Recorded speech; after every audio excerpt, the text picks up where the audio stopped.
मकड़ी, चींटी और जाला। एक मकड़ी थी। उसने आराम से रहने के लिए एक शानदार जाला बनाने का विचार किया और सोचा कि इस जाले में खूब कीड़े मक्खियां फंसेंगे और मैं उसे आहार बनाऊंगी और मजे से रहूंगी।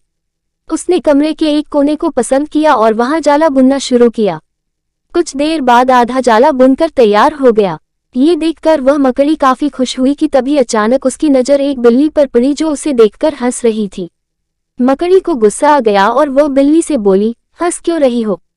हंसू नहीं तो क्या करूं? बिल्ली ने जवाब दिया, यह मक्खियां नहीं है, ये जगह तो बिल्कुल साफ सुथरी है, यहाँ कौन आएगा तेरे जाले में?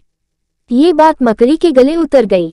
उसने अच्छी सलाह के लिए बिल्ली को धन्यवाद दिया और जाला अधूरा छोड़कर दूसरी जगह तलाश करने लगी। उसने इधर उधर देखा, उसे एक खिड़की नजर आई और फिर उसमें जाला बुनना शुरू किया। कुछ देर तक वह जाला बुनती रही, तभी एक चिड़िया आई और मकड़ी का मजाक उड़ाते हुए बोली, अरे मकड़ी, तू भी कितनी बेवकूफ है। क्यों? मकड़ी ने पूछा।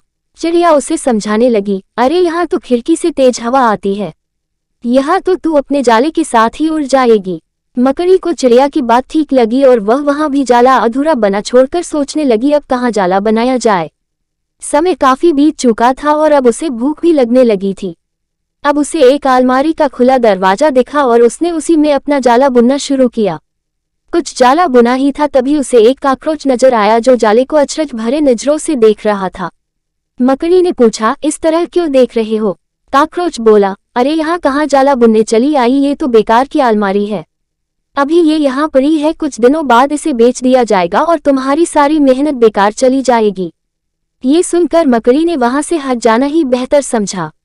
बार बार प्रयास करने से वह काफी थक चुकी थी और उसके अंदर जाला बुनने की ताकत ही नहीं बची थी। भूख की वजह से वह परेशान थी। उसे पछतावा हो रहा था कि अगर पहले ही जाला बुन लेती तो अच्छा रहता, पर अब वह कुछ नहीं कर सकती थी, उसी हालत में पड़ी रही।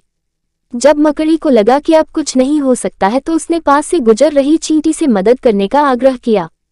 चींटी बोली, मैं बहुत देर से तुम्हें देख रही थी, तुम बार बार अपना काम शुरू करती और दूसरों के कहने पर उसे अधूरा छोड़ देती, और जो लोग ऐसा करते हैं उनकी यही हालत होती है।